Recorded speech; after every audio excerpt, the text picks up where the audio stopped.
Bienvenue pour cette nouvelle séquence des paroles de la vie éternelle avec Marc Joseph. Nous sommes aujourd'hui le 29 juin 2023. C'est encore un jour de grâce que nous allons vivre parce que Jésus-Christ est avec nous.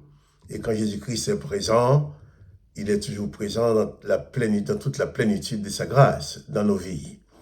Et aujourd'hui, Jésus fait grâce et il va continuer à te faire grâce. Que son Saint-Nom soit béni. Donc, c'est un jour de bonheur que nous allons vivre avec Jésus-Christ qui dit « Je suis avec vous tous les jours jusqu'à la fin du monde ». Et je vais toujours répéter que je ne sais pas ce que tu vas vivre dans ta journée. Je ne sais pas ce qui va se passer. Je ne suis pas informé des événements que tu auras à affronter. Mais je sais qu'une chose, c'est que Jésus-Christ est avec toi. Il est avec toi tous les jours jusqu'à la fin du monde. Et rien ne pourra l'empêcher d'être avec toi parce que telle est sa volonté. Que son Saint-Nom soit béni. Que toi aussi, tu sois béni. Je vais revenir avec toi sur ce passage de Marc chapitre 8, verset 22, où les gens ont amené un aveugle à Jésus et ils l'ont prié de toucher, de poser la main, de toucher cet aveugle. L'aveugle ne pouvait pas venir tout seul, comme je dis. On l'a amené à Jésus, on l'a prié, on a demandé à Jésus de le toucher. Jésus l'amène en dehors du village. Et ça, je crois que Jésus a voulu aussi marquer surtout que cet aveugle qui va être guéri, il va être guéri dans une relation personnelle avec Jésus, avec le Maître. Dans ta vie spirituelle, il faut savoir que même si quelqu'un t'a conduit à l'évangile, arrivé à un certain moment, tu dois vivre ta vie spirituelle, ton intimité spirituelle seule avec Jésus-Christ. Celui qui t'a amené à l'évangile ne doit pas être toujours présent dans ta vie pour contrôler ce que tu fais, pour te dominer.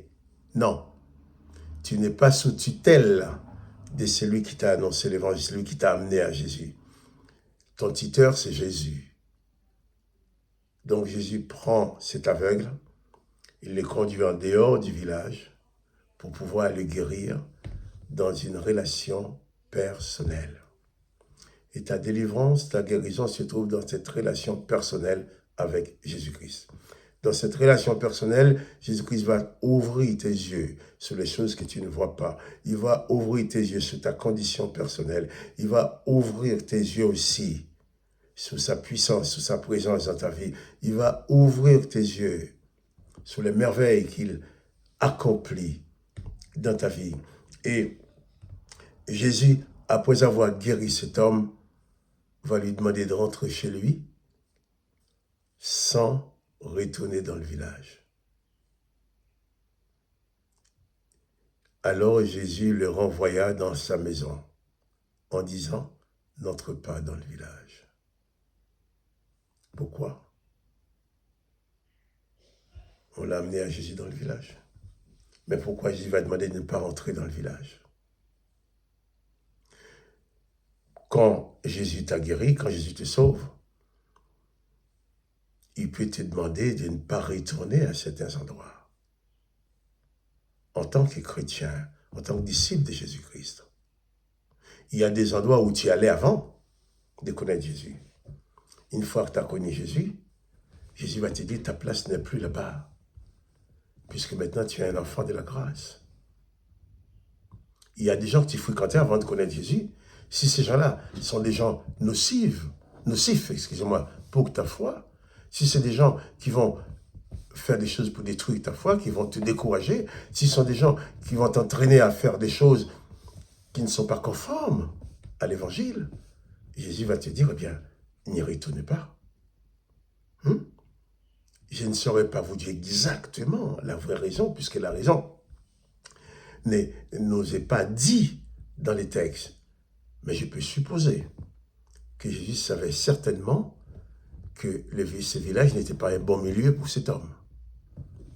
Peut-être parce qu'on allait l'assaillir pour dire qu'est-ce qu'il t'a fait, Ou peut-être aussi parce que dans le village, il y avait trop d'incrédules. Les gens voudront peut-être dire des choses qui troublent cet homme. Jésus, sachant qu'il est avec cet homme, il n'a pas voulu que Jésus n'a pas voulu que cet homme retourne dans le village. Je ne saurais pas vous dire exactement la raison, comme j'ai dit tout à l'heure. Mais Jésus lui a dit de retourner dans sa maison sans rentrer dans le village.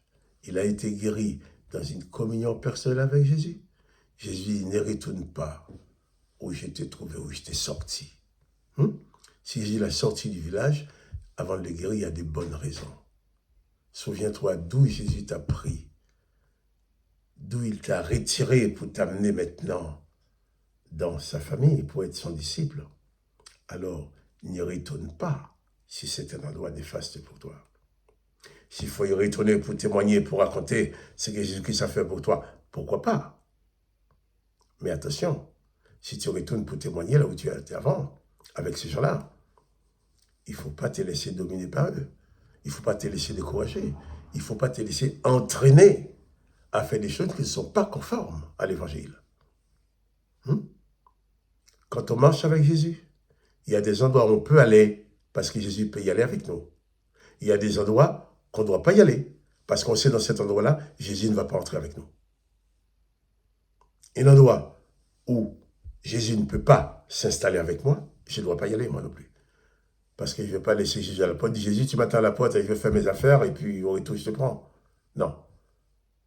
On ne fait pas Jésus comme on fait avec nos animaux domestiques, on laisse les chiens devant la boutique, on rentre dans la boutique. Jésus est avec moi tous les jours jusqu'à la fin du monde, mais il est là en tant que sauveur, mais aussi en tant que maître. Il a le droit de me commander. Et j'ai le devoir d'accomplir sa volonté. D'ailleurs, Jésus nous dit de prier, dit au Père que ta volonté soit faite sur la terre comme dans le ciel, mais dans ma vie aussi surtout. Donc, souviens-toi, n'oublie pas, Jésus-Christ est avec toi. Il y a des endroits où tu peux aller, des endroits où tu ne peux pas aller. Parce que Jésus-Christ ne va pas être avec toi à ces endroits-là. Donc, fais attention à ne pas te séparer de Jésus-Christ. Souviens-toi, n'oublie pas qu'il est avec toi tous les jours, jusqu'à la fin du monde. Et fais tout pour qu'il reste avec toi. Que le nom du Seigneur Jésus soit béni. Que toi aussi tu sois béni. Quant à moi, Marc-Joseph, je te dis alors, à demain, pour reparler encore de Jésus. Sois donc béni.